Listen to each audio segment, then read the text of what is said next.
We gotta call the centers where people are being kidnapped and forced into as concentration camps because that's what they are. They're not detention centers, they're concentration camps. People are being forced to be in small cells by the dozens and given very little food and water. The same thing Nazis did during World War II, where they would go around kidnapping people, force them into small areas, and pretty much starve them to death.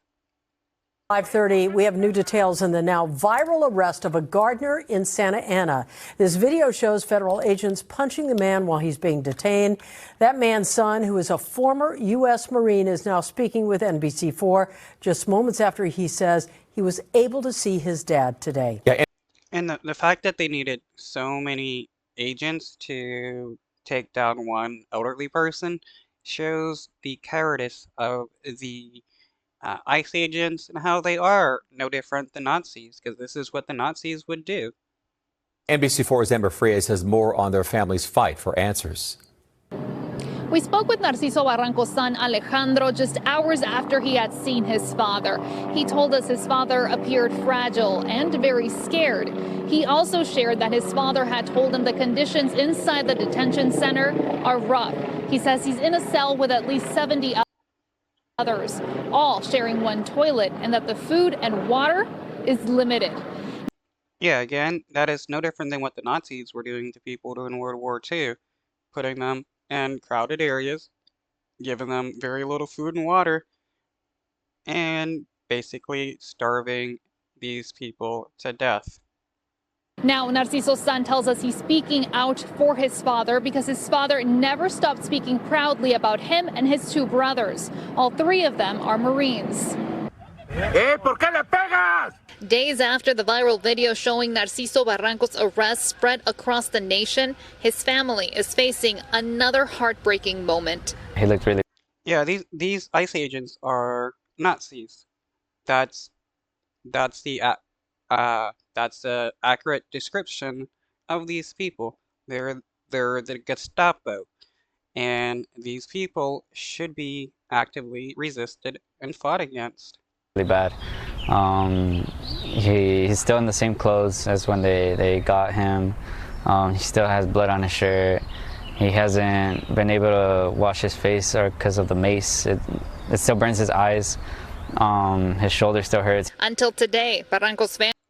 So they're torturing him by not allowing him to wash the mace off his face and get treated for his injuries.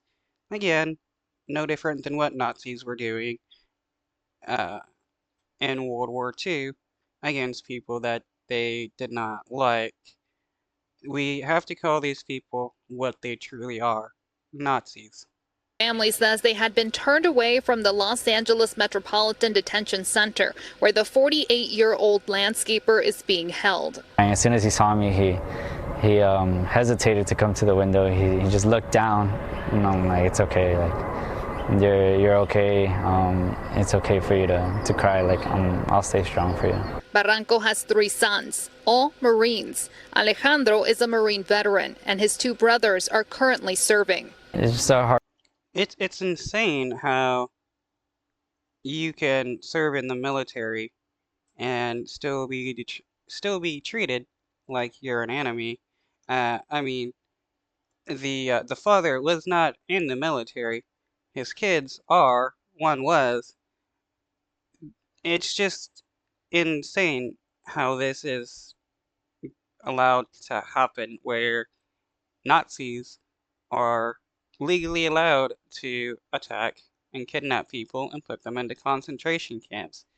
Didn't the United States fight against Nazis in World War II to stop this kind of behavior? But as we all know, the United States actually loves Nazis. Hardworking guy. He's a kind guy, always dedicated to his work. very prideful of his work, very prideful of his kids. If you met him, the first thing he would tell you is like, oh, did you know my sons are Marines? Barranco has lived in the U.S. illegally for over 30 years. His family says he has no criminal record. We confirmed that through at least one source. The Department of Homeland Security declined to confirm if a warrant existed. This dude is more American than any person, especially a white person who supports this kind of stuff. More American than what they could ever be. This dude is hardworking, loves the United States, has no criminal record, and funny how right-wingers were constantly claiming that they're only going after, criminals when ICE agents have been attacking people with no criminal record. It's just, again, these people are nothing but Nazis, and they will deport anybody that is brown because what is trying to be created in the United States with these mass deportations is a white ethno-state.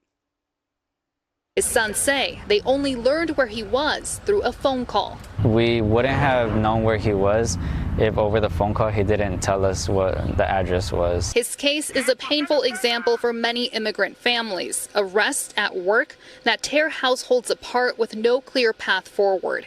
Ileana Johansson Mendez with the Immigrant. And it's also funny how right-wingers claim to care about the family unit and they want to keep families together while they're ripping apart families because people are brown. If you're a POC, if you're any kind of person of color and you voted for this, you cannot cry when you yourself become affected by the policies that you voted for. And I know there's a lot of people who voted for Trump wanting mass deportations and then realize that they're now targets of these mass deportations. Defenders Law Center offers guidance to families navigating this difficult situation. ICE has a website where you can type in their A number, if you know the case number, and the country that they're from, or their name and the country that they're from, and it will look for them in their system. But she says updates can take a few days, so she stresses families must prepare before detention happens. The most important thing that someone can do before they're detained is memorize phone numbers. Barranco's sons are now working with an attorney to file for parole in place, which helps undocumented family of military to stay in the U.S. But they say they know the fight is far from over. And he's staying strong, but it's hard for him.